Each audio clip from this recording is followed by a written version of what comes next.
여러분의 가정 내에서의 상황도 좀 나아지셔야 할 텐데요. 돈줄 상담소 시간. 특히 여러분의 소비, 저축, 투자 등 돈에 관한 모든 사연을 받고 있죠. 특히 여러분의 재정 상황을 꼼꼼히 적어주실수록 더 좋습니다. KBS 1라디오 성공예감 이대호입니다. 홈페이지에 들어오시면 돈줄 상담소 게시판이 있거든요. 거기에 꼼꼼하게 적어주시면 채택될 확률이 훨씬 더 높아집니다. 오늘 소개된 분들에게도 이 3종 세트 나가죠. 와이즈 부스터, 에어프라이어, LED 스탠드까지 함께 나갑니다. 자, 오늘도 김경필 머니 트레이너와 함께 하겠습니다. 안녕하세요. 네, 반갑습니다. 오늘 사연은 49살 동갑내기 부부십니다. 네.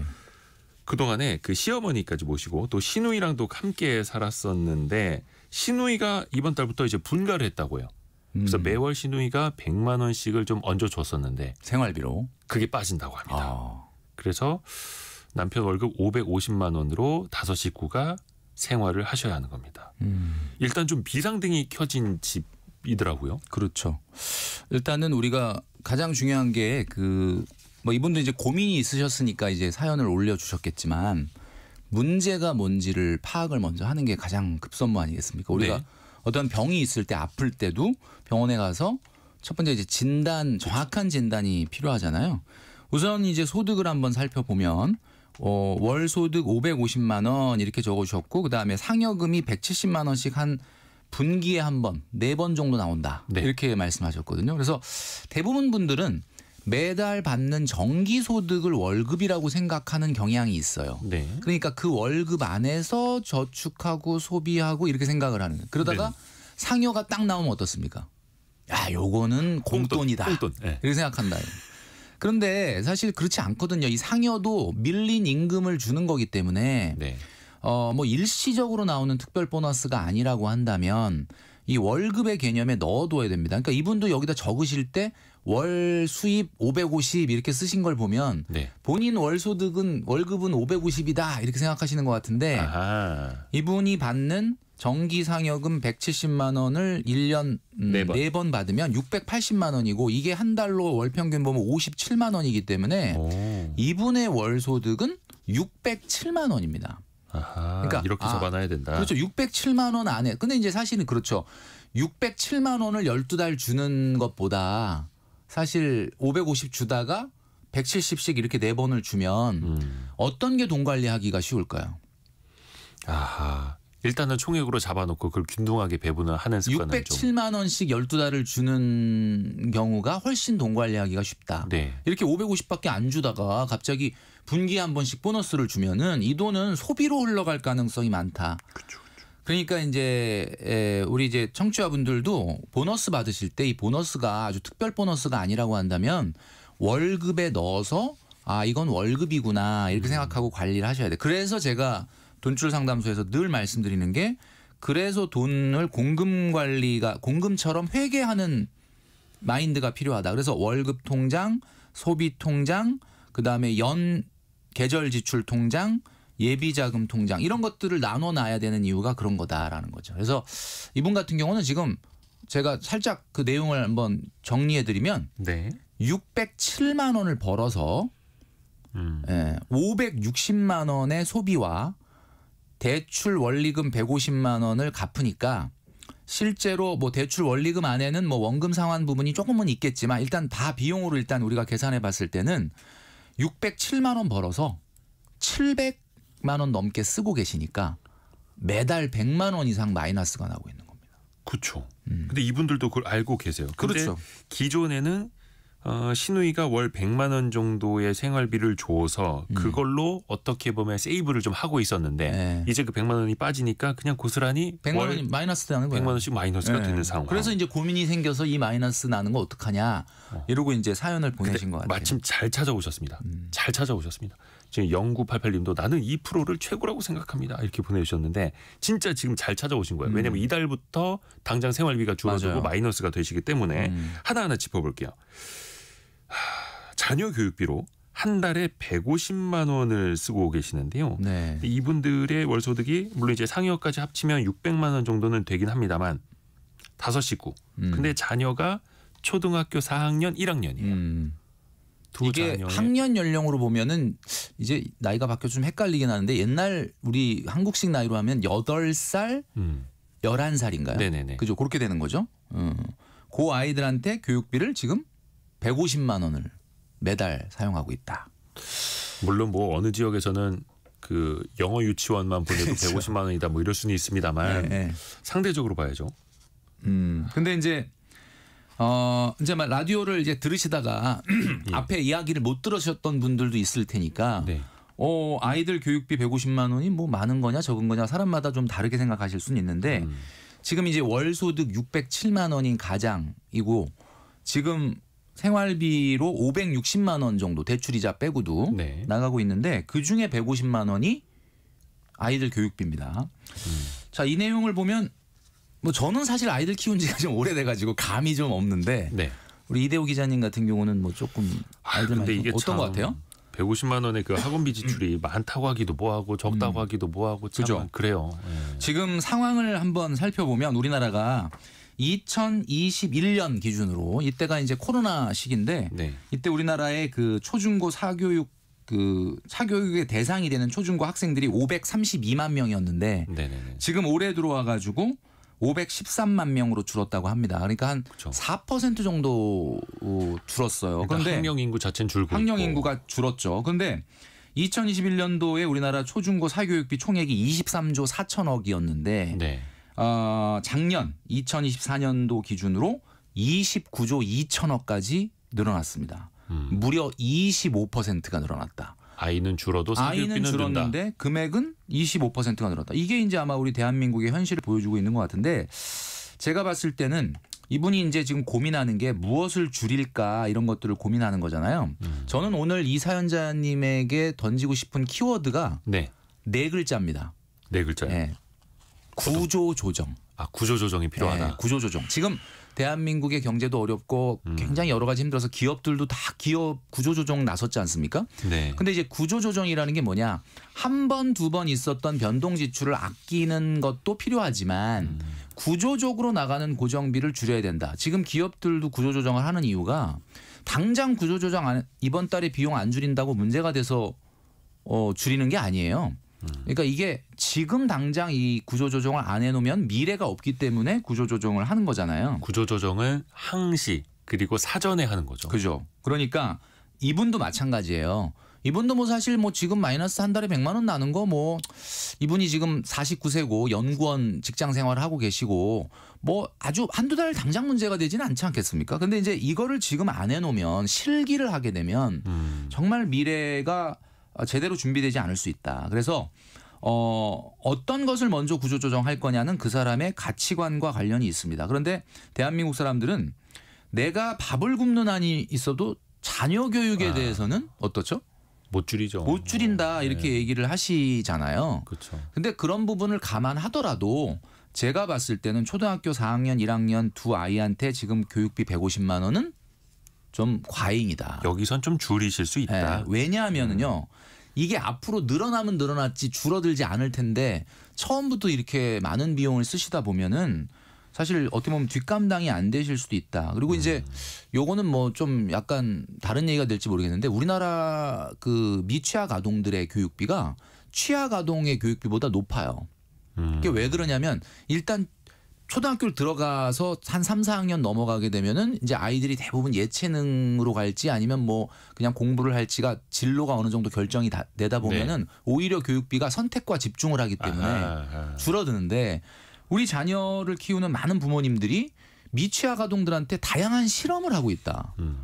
그래서 너무 뭐 이것저것 경험을 시켜준다는 것은 너무 좋은 일이긴 하지만 그러면서 사교육비가 너무 기하급수적으로 늘어나는 게 아닌가 이런 건 조금 그래서 저는 얼마를 줄여라 이분한테 이렇게 솔루션을 말씀드리진 않겠지만 이 150만 원보다는 좀 줄여야 된다. 저는 이렇게 말씀드리고 싶어요. 그러니까 자녀 둘 교육비로 월 150만 원 쓰고 계시는데 방과 후 활동, 운동 그리고 코딩 학원, 온라인 학습 요거를 이제 두 명에게 다 각각 시키시나 봐요. 근데 이거는 좀 구조조정해야 한다. 특히 뒷부분에도 이야기를 하겠습니다만 매월 100만 원씩 마이너스고 또 이제 마이너스 통장까지 쓰고 계시는 그런 네. 상황이기 때문에 구조조정을 해야 한다라는 걸 더 강조드리는 거고요. 그죠. 근데 여기에서 어른들의 지출 혹은 용돈이 좀 있습니다. 네. 우선은 남편분이 이제 좀 흡연을 하시네요. 예, 담배값 월 담배값. 10만 원. 음. 거의 하루에 한 갑 정도 피운다는 거예요. 대리운전비 월 10만 원. 대리운전비. 약간 저 이제 술 담배 네. 좋아하시나 봅니다. 네. 요 지점은 어떻게 해야 될까요? 글쎄 뭐 이거는 이거를 줄여라 없애라 뭐 안 쓰면 좋겠지만 네네네.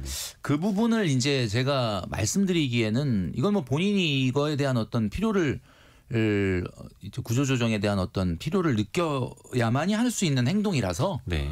뭐 이걸 없애야 된다 뭐 이렇게 얘기하기는 좀 어려울 것 같긴 한데 네, 김경필 멘토님 약간 주저하시니까 우리 청취자분들이 그 월 담배값 10만 원, 대리운전비 월 10만 원에 대해서 네. 어떻게 생각하시는지 글을 좀 올려주세요. 제가 대신 읽어드릴게요. 그러니까 예. 저는 사실 이 말에 저는 뭐 술 담배를 안 하지만 예.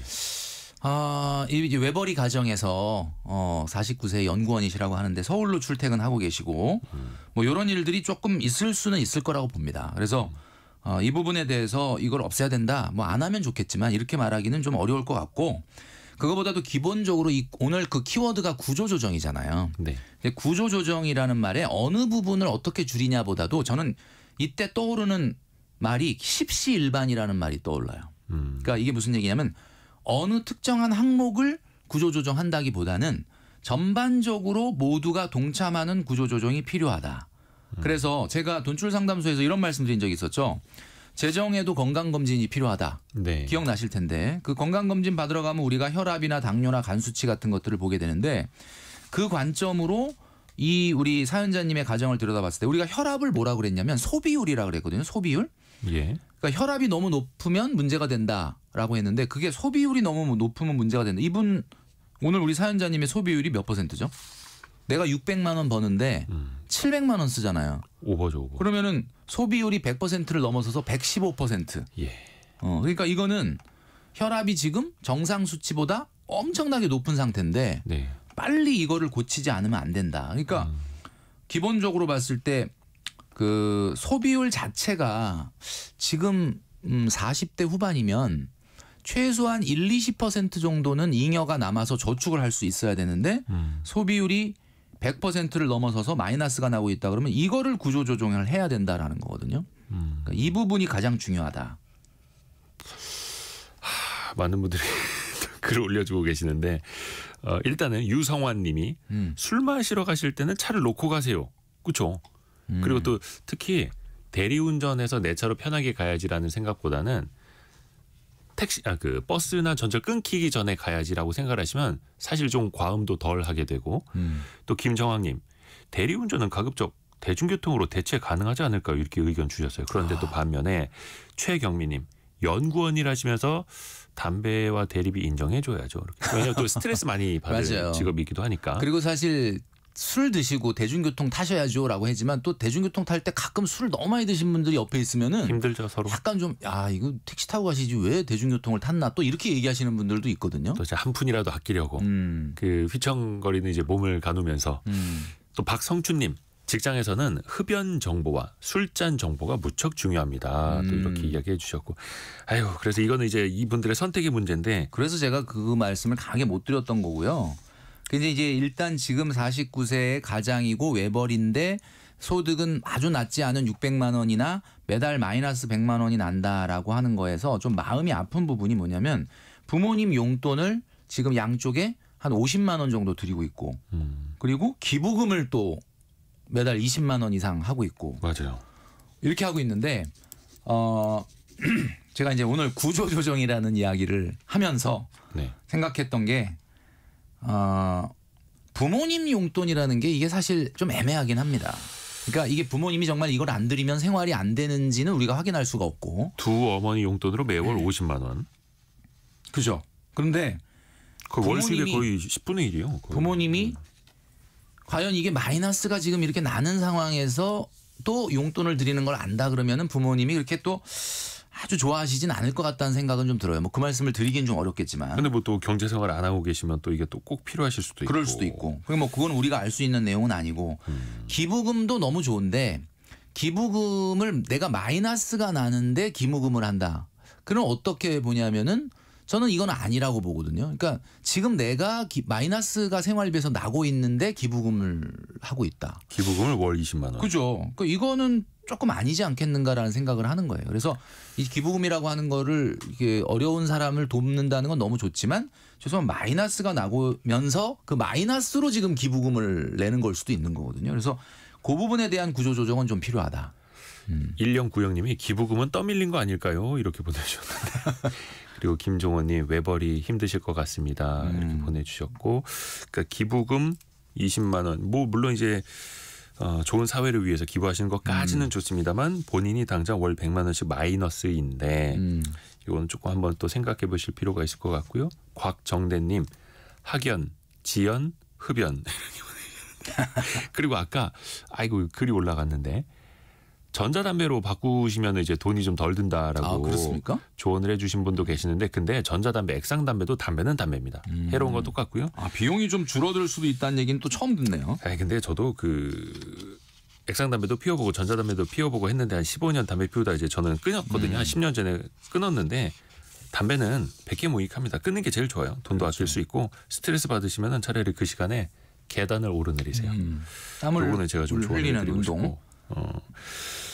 그 이분들 입장에서 또 고민 드는 지점이 보험입니다. 보험. 네. 이거 항상 매번 우리 맞아요. 사연에 빠지지 않는 건데 제가 오늘 구조조정이라는 키워드 말씀드렸고 십시일반이라는 키워드를 말씀드렸죠.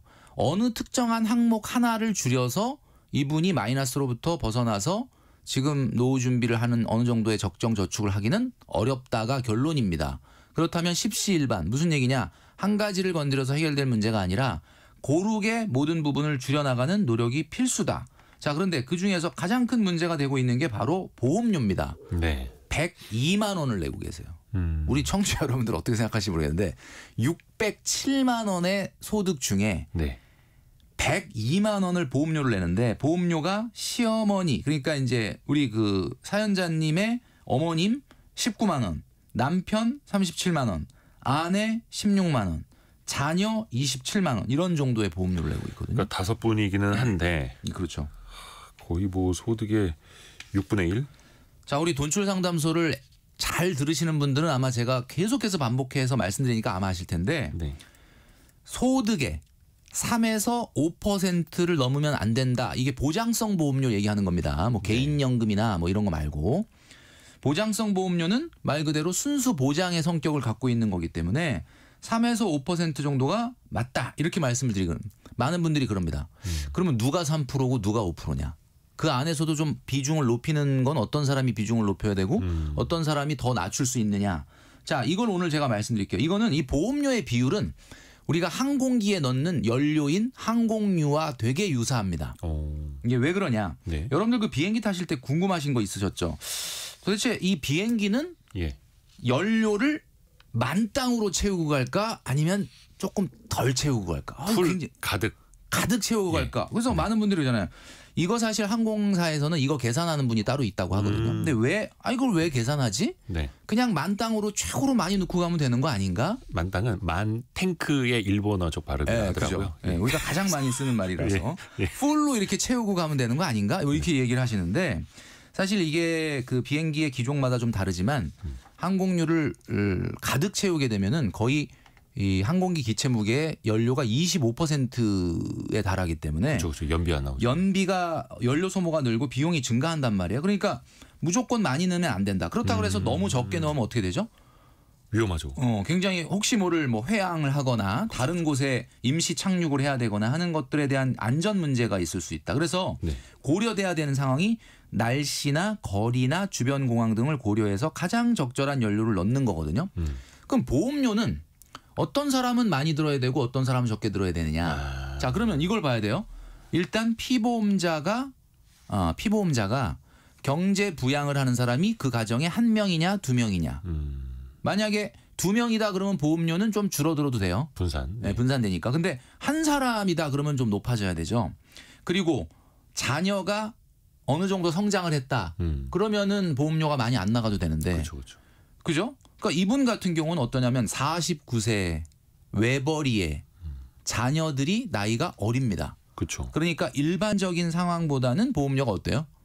좀 많이 많죠. 넣어야 되는 상황인 거예요. 그러니까 3에서 5%다 그러면 이분은 한 5%까지 최대 가입을 해야 된다. 그러면 600만 원에 5%면 얼마입니까?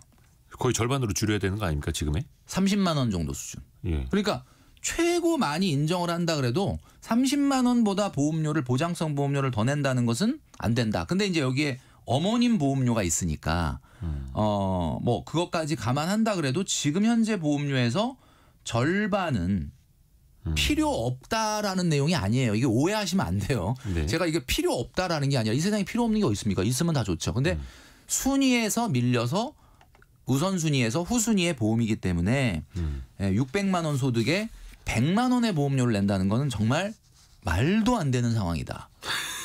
이거를 꼭 기억을 하시고 절반 정도는 구조 조정을 하셔야 된다라고 말씀드리고 싶은 거죠. 이 어떤 것부터 해야 될지가 조금 이제 더 고민일 수도 있는데 일단 네. 시어머님 관련해서는 간병인 보험이 있고 손해보험, 치아보험도 있고 특히 저는 눈여겨보는 게 자녀 보험이에요. 초등학생 2명인데 27만 원씩을 내고 있어요. 그러니까 태아 어린이 보험 때부터 하셨나 봐요.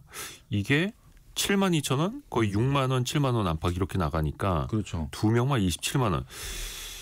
오늘 키워드가 구조조정이라고 했는데 이 구조조정의 대상의 그 첫 번째 대상이 사실은 이 보험료라고 말씀드렸죠. 그냥 보험료를 구조조정할 때 네. 우선순위를 정해서 없으면 안 되는 것부터 시작을 해서 뭐 있으면 좋고 뭐 없으면 말고 이런 것들은 좀 밀려나서 결국은 구조조정의 대상이 될 텐데 우선순위를 정하자면 실손보험이 제일 우선순위죠. 두 번째는 진단금이 나오는 질병 시에 진단금이 나오는 암보험이 두 번째입니다. 가장 보험에서 우리가 중요하게 생각해야 되는 것은 네. 소득이 보전되느냐. 이걸 중요하게 생각을 해야 돼요. 그러니까 소득이 보전된다는 건 뭐냐면 예를 들면은 이런 겁니다. 치아보험.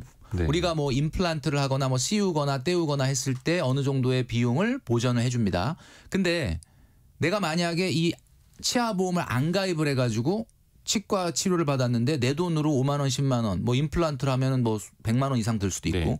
이런 비용이 보험에서 해줬으면 너무 좋았을 텐데 내가 그 보험을 안 들었다 그래서 내가 내 경제 상황이 막 무너질 정도냐? 그러진 않죠. 그러진 않잖아요. 그렇죠. 그러니까 이게 간병보험도 마찬가지입니다. 간병보험도 요즘 뭐 치매 관련된 우려들이 많아지면서 굉장히 많이 인기를 끌고는 있지만 네. 아직까지는 우리나라가 이 통계 자료가 부족하기 때문에 보험료가 무조건 높게 책정되어 있거든요. 왜냐하면 보험료라는 것은 통계가 정교할수록 보험료가 낮아지는데 아직까지 우리나라가 이 간병에 대한 통계가 적다 보니까 아무래도 보험사가 망하게 되면 여러 피해자가 발생해서 이것은 금융감독원에서도 보험료 자체의 요율을 조금 높게 책정할 수 있게 해준 거예요. 그래서 네네. 현실적으로 봤을 때 보장에 비해서는 보험료가 약간 높은 편입니다. 그렇기 때문에 치아보험이나 간병보험이나 운전자 보험 같은 경우는 내가 이게 있어서 도움을 받는다면 너무 좋겠지만 만약에 그게 없어서 내가 스스로 해결한다 그래서 가정경제가 흔들릴 정도의 문제는 아니다 보니 실손이나 암보험, 건강보험 이런 경우보다는 후순위가 될 수밖에 없다. 그래서 말씀드리자면 실손보험, 암보험, 건강보험 이 집 같은 경우는 종신보험. 종신보험은 보험료가 비싸니까 뭐 정기보험 같은 거 이런 것들로 대체를 하시고 종신보험은 사실상 이제 가장이 유고 시에 그렇죠. 그럴 때 이제 남은 가족을 그냥 사실상의 사망보험 그렇죠. 비슷한 건데 그걸 네, 거의 18만 원 내고 계시네요. 네, 이 가정 같은 경우는 좀 필요하다고는 봅니다. 왜냐하면 이제 외벌이에다가 자녀들이 어리니까 사망에 대한 만약에 가장의 유고 상황에 대한 대비가 필요하다고는 보는데 종신보험보다는 앞으로 한 10년, 15년 정도 정기보험을 가입하는 게 어떨까? 그런 생각이 들고요. 정기보험은 같은 사망보험이지만 종신보험보다 보험료가 매우 낮다. 예, 그렇게 말씀드릴 수 있고 그리고 이제 이분이 막내가 지금 초등학교 1학년이잖아요. 8살. 네. 언제까지 가장으로서의 책임을 다해야 될까?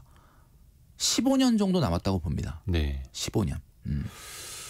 일단은 꼭 있어야 하는 보험과 있으면 좋은 보험을 좀 구분하는 게 구분해야 된다. 우선이겠네요. 네. 아이고 그래서 이 부분도 분명히 이제 보험은 구조 조정을 좀 하셔야 되는 예. 그런 안 좋은 상황이라는 것 좀 한 번 더 강조를 해드리겠고요. 그 아까도 잠깐 말씀해드렸는데 이분들이 마이너스 통장을 쓰고 있습니다. 일단 금리가 한 7%대 정도 된다고 하는데 지금까지 800만 원 정도를 이제 마통에서 좀 빼서 쓰셨다고 해요. 이자 부담도 만만치 않을 텐데 일단은 지금 상황으로 간다면 당연히 마통에서 빼내서 쓰는 돈이 많아질 수밖에 없는 거지 않습니까? 이게 그 신우이가 100만 원 생활비를 주다가 이제 분할을 해가지고 독립을 했잖아요. 예. 100만 원 생활비를 받을 때도 월 800만 원 정도 마이너스가 생겼다라는 거는 지금 이제 100만 원이라고 하는 뭐 그게 사실 신우이가 100만 원 생활비 줬던 게 수입이라고 보기는 어렵죠. 본인이 또 100만 원 준 만큼 또 그만큼 뭐 식생활비가 더 나갈 수도 있으니까. 그렇긴 예. 하지만 어쨌든 마이너스 통장이 있는 한 쓸 수밖에 없습니다. 이건 그래서 우리 사회초년생 청취자분들이 계신다면 마이너스 통장을 만들지 마세요. 은행 가면 마이너스 통장을 만들려고 할 때 쓰는 화법이 그겁니다. 지금 당장 쓰지 않더라도 일단 만들어 놓으면 급한 일이 생길 때 좀 좋지 않겠느냐. 그렇죠. 그러면 그걸 그러네 그러고 만들면 본인이 급한 일을 만들어 버려요.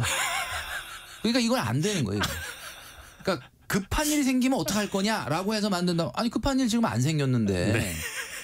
그러네. 그리고 만들어 놓으면 자꾸 머릿속에 급한 일을 만들어야 되겠다는 생각이 들기 때문에. 마통이 있으니까. 그렇죠. 이렇게, 예. 마이너스 통장이 이분도 저는 이렇게 말씀드리고 싶어요. 이 마이너스 통장을 우선적으로 상환하시고 예. 이게 0에 가까워졌을 때는 없애셔야 됩니다. 누울 자리가 있는 사람은 무조건 발을 뻗게 돼 있어요. 누울 자리가 없어야 발을 안 뽑지 않겠습니까? 이분들이 이제 고민하는 지점이 또 하나 있는데 그 주식 투자를 통해서 한 1,000만 원 정도 수익이 나셨나 봐요. 네. 근데 이거를 더 굴리는 게 나을지 마통부터 갚는 게 어떨지 이걸 또 고민을 하고 계시네요. 저는 빛의 속도로 답변을 드리면 마이너스 통장부터 갚고 당연히 마이너스를 없애라. 지금 우리 사연자님의 이 가정의 가장 큰 문제는 네. 기본적으로 소득이 들어오고 그 소득에서 일정한 소비가 나가고 일정한 노후 준비나 미래 교육비를 위한 저축이 되는 구조가 이루어져야 되는데 그 구조 자체가 톱니바퀴가 제대로 안 굴러가고 있기 때문에 거기서 삐그덕 하고 있는데 잠깐 뭐 얼마 생겼다. 이거는 중요한 게 아니다. 구조 조정을 한다는 것은 무조건 비용을 줄여라라는 부분도 있겠지만 그 기본적으로 월급이 들어와서 정상적으로 쓰고 약간의 소득이 남는 부분을 미래를 위해서 저축하는 이 기본 구조가 제대로 톱니바퀴가 돌아가도록 만들어야 되는데 그게 지금 안 되니까 삐그덕거리는 거잖아요. 그러니까 무조건 이거는 마통을 없애는데 전력을 다하시고 마통을 쓰지 않으셔야 됩니다. 그러니까 장독에 물을 더 부을까요? 이거 물어보셨는데 그게 아니라 저 밑에 새고 있는 구멍부터 막으세요. 맞아요. 이거네요. 네, 적절한 표현입니다. 그러니까 뭐 당장 물이 확 더 많아져서 잠깐 차오를 것 같은 느낌이 들지만 네. 그 새는 구멍이 그대로 있다 그러면 전혀 이거는 개선이 안 된다. 왜냐하면 이자율이 7%인데 사실 주식 투자를 통해서 연 7% 이상 버는 것도 사실은 어렵거든요. 그렇죠. 순간적으로야 뭐 수도 7% 있고. 금방 벌겠지만 평균적으로 7%라는 건 어마어마하게 어려운 거죠. 참고로 미국 S&P 500의 장기 수익률이 9. 몇 %거든요. 10%가 약간 안 돼요. 근데 개인 투자자로서 한 7% 이상의 이자가 마통으로 계속해서 새 나간다라는 건 이거는 일단 이거부터 좀 막으시길 바란다라는 맞습니다. 그런 조언. 정말 중요한 내용입니다. 예. 또 하나가 이분들이 이제 인천 지역에 이제 식구가 많으시니까 47평짜리 아파트를 사시면서 대출을 좀 많이 받으신 모양이에요. 원리금 상환이 월 150만 원. 저는 이 지점이 너무 의문스러운 게 뭐냐면은 본인께서 좀 등판해 주시면 좋을 것 같은데 이분이 인천인데 직장이 서울이에요. 그렇죠. 그 직장이 서울이니까 차를 가지고 다니고 차를 가지고 다니니까 술 먹을 때 대리를 하는 거거든요. 아니 직장이 서울이면 그냥 서울로 가시는 게 어떨까라는 생각이 드는데 물론 서울이 워낙 주택 가격이 비싸서 그러신지는 모르겠는데 이분이 자가가 있는데 예. 47평인데 원리금 150만 원만 적어주셨단 말이에요. 제가 추측해 보건데 네. 이걸 뭐 순순히 추측입니다. 송도나 청라의 신축이 아니고서는 47평도 6억 안 넘습니다. 인천은. 네. 그렇다면은 150만 원이 이분이 나이가 49세라면은 뭐 엊그제 바로 대출을 받은 게 아니라고 한다면 한 대출 보통 한 30년 원리금 균등 분할 상환으로 한 10년 정도 지났다고 가정을 했을 때 지금 150만 원을 한 달에 원리금을 낸다는 거는 이자가 100만 원이란 얘기예요. 네. 그리고 금액은 얼마냐? 제가 추정한 바로는 2억 3, 4천 정도는 대출이야. 그러면 5억 6억 되는 아파트에 2억 3, 4천의 대출이 있고 거의 절반. 여기에도 지금 한 달에 이자만 100만 원을 내고 있다. 그리고 교통비로 주유비를 지금 15만 원 적어주셨는데 네. 좀 더 들어갈 것 같은데. 이거는 안 되죠. 왜냐하면 아무리 가까운 부평에서 아무리 가까운 서대문구 강속으로 출근을 해도 제가 계산을 해보니까 한 달에 100리터 이상 하루에 30km 이상 나오거든요. 그러니까 저도 그래서 한 달 유류비가 이게 15만 원일 리가 안 돼. 없어요. 전기차인가? 가끔 타시나?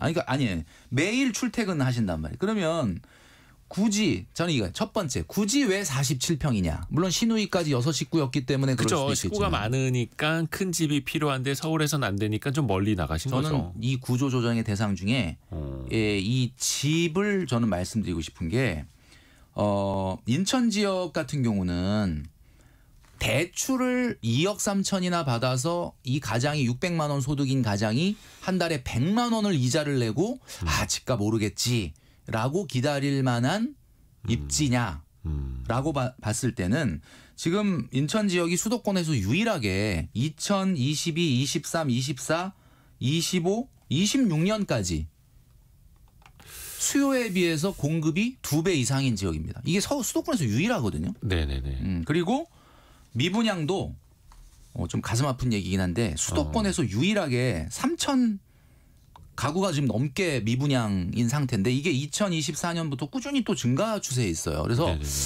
제가 봤을 때는 인천 지역의 실수요로 대출이 한 1억 이하로 있으면서 실거주한다라고 하면야 너무 좋지만 2억 3천 4천이 넘는 대출을 끌어안고 한 달에 100만 원씩 이자를 낸다는 건 뭐예요? 내가 이 집이 나중에 이 100만 원 이자 낸 것보다 오를 것이다. 훨씬 더 오를 거다라는 기대가 있어야 거주를 할 수 있는 거잖아요. 네네네. 자, 그런 의미에서 봤을 때는 좀 요거는 조금 아니지 않을까. 그래서 첫 번째로 제가 십시일반으로 구조조정을 해야 된다고 말씀드렸는데 이 집에 대한 고민을 해보셔야 됩니다. 그래서 이 집을 팔고 무주택자가 되라라는 게 아니라 네. 일반적으로 아니면 진짜 이 집을 좀 세를 주고 본인이 조금 다른 곳으로 이동을 한다든지 하는 그러면서 이자 비용을 좀 줄이고 교통비라든지 부대 비용을 줄인다든지 하여튼 어떻게든 이런 고민. 그러니까 이 집에 대한 부분을 건드리지 않고서는 아무리 십시일반 교육비 조금 줄이고 다른 비용 조금 줄인다, 보험료 좀 줄인다 그래서 근본적으로 개선되기는 어렵다. 그러니까 좀 아픈 얘기긴 한데 우리가 만성 질환 같은 경우가 왜 더 힘드냐면 대한민국 경제가 지금 약간 어려운 이유가 IMF나 금융위기처럼 급성 질환으로 왔으면 그냥 확 수술을 응급실 가서 해버리겠는데 네. 그게 아니잖아요. 그러니까 우리가 메스를 대고 잠깐 어떻게 보면 수술을 한다는 건 너무나 아픈 거지만 그 아픔을 통과해야만 우리가 새살이 돋아날 수 있다. 네. 그런 말씀을 좀 드리고 싶은 거죠. 그리고 또 하나가 일단 이분들이 지금 마이너스인 상황에서 상조저축까지 매월 5만 원씩을 넣고 계신다고 합니다. 근데 이거 상조 가입하면 안마의자 준다. 가전제품 준다. 약간 이런 거 있지 않습니까? 근데 물론 그 시어머니도 계시고 좀 이제 고령의 어머니도 계시고 해서 준비하는 차원일 수도 맞아요. 있겠습니다만 지금 마이너스인 상황에서 상조저축 매월 5만 원씩. 근데 저축 보험도 있고 보험사에. 예. 근데 이제 제가 아까 말씀드렸잖아요. 왜 오늘 키워드를 구조조정이라고 말씀을 드렸냐면 자 이번 달에 돈을 많이 썼어. 큰일 났다. 우리 이번 달에 마이너스 100만 원. 다음 달부터 좀 아끼자. 해가지고 외식도 좀 절약하고 줄이고 문화 레저 비용 이런 거 줄여갖고 만약에 예를 들면 다음 달에 줄였다 이거예요. 네. 자 그럼 그게 얼마나 갈까요? 그러니까 제가 말씀드리는 거는 일시적인 이렇게 소소한 것들 한번 좀 줄여서 상조보험 하나 없애고 그다음에 요거 좀 줄이고 이번 달에 나갔던 비용 좀 드리고 교육비 조금 학원 하나 정도 좀 덜 보내서 이런 어떤 걸로는 약간 의미 있는 변화가 나타나기 어렵기 때문에 구조 조정을 해야 된다. 그러면 저축을 지금 이분이 60만 원 정도 한다 그랬는데 60만 원을 저축을 어디서 하고 있는 거죠? 마이너스 통장에서 돈을 꺼내가지고 하고 있는 거죠. 그러니까 마이너스 통장에서 앞으로 100만 원씩을 더 쓰면서 60만 원을 저축하고 또 20만 원을 기부하고. 그렇죠. 약간 앞뒤가 안 보험료를 맞는. 100만 원 내고. 앞뒤가 안 맞는. 네, 이게 그래서 기본적으로 저축도 순위가 있어요. 일단은 당장 내가 1, 2년 내에 현금화할 수 있고 쓸 수 있는 정기적금이 먼저가 돼야 되고 그 정기적금 충분히 된 사람이 개인연금 들어야 되는 거고 개인연금 충분히 든 사람이 저축보험 들어야 되는 건데 이분은 지금 거꾸로 하고 있지 않습니까? 저축을 전혀 못하고 있는데 갑자기 상조보험, 저축보험 이런 것들은 당장 돈이 되는 건 아니란 말이에요. 그래서 구조조정이라는 말은 참 아프죠. 우리가 응급수술할 때 안 아프다고 안 하진 않잖아요. 그러니까 이게 제가 아까 우리 기업들이 지금 대한민국의 모든 기업들이 구조조정에 나서고 있다라고 하는 것은 좀 안타까운 일이긴 한데 이 구조조정이 지금 당장의 문제 때문에 하는 게 아니라 지금 내가 구조조정을 해놓지 않으면 미래가 안 보이기 때문에 구조조정을 하는 겁니다. 아마 이와 유사한 고민을 갖고 있는 우리 청취자분들 많이 있으실 텐데 아프더라도 지금이 구조조정의 마지막 기회다. 어떻게 보면은 이제 7922님도 만성질환, 급성질환 이렇게 말씀해 주셨는데 급성질환은 아니지만 만성질환 더 최악으로 가기 전에 지금 구조조정을 하셔야 된다라는 맞습니다. 거고 또 안타까운 게 당장도 이제 월 100만 원씩 이제 마이너스가 되겠습니다만 앞으로 아이들이 더 커가고 그럼 교육비는 더 들 수밖에 없고 또 이분들이 노후 준비도 거의 안 돼 있고 그러니까 맞아요. 개인연금 한 20만 원씩 붓고는 계시는데 사실 이걸로 충분치는 않지 않습니까? 맞습니다. 그러니까 지금 당장 저축도 못 하시고 노후 준비도 못 하시고. 사실 이 사연자님이 49세지만 사실은 라이프 사이클상 30대예요. 왜냐하면 자녀 막내가 어리니까. 나 49세야. 나도 이제 한 5년 10년 있으면 은퇴야. 이분은 이 생각 못 합니다. 왜냐하면 막내가 지금 7, 8살이거든요. 그러면 이분 같은 경우는 우리나라 같은 경우 대체적으로 뭐 최소한 대학 졸업까지는 어쨌든 부모가 좀 지원해 주는 부분이 있어야 되니까 앞으로 한 15년, 17년 정도는 어떻게 보면은 더 일을 해야 되니까 라이프 사이클상 이분은 40대 후반이 아니라 30대다. 그러니까 지금 49세 동갑내기 부부신데 사실상 우리나라에서는 모르겠습니다. 정년까지 60세 넘게 다니기도 쉽지 않고 50대 중반 되면은 대기업에서도 또 명퇴다 이런 거 생기는데 약간 좀 종합적으로 고민을 같이 하셔야겠네요. 이분들의. 그래서 오늘 키워드가 구조조정. 근본적인 구조조정이 필요하다였습니다. 근데 그 구조조정은 사전에 또 항시 해야 된다는 것도 또 한번 오늘 더 배웁니다. 김경필 머니 트레이너와 함께했습니다. 고맙습니다. 감사합니다.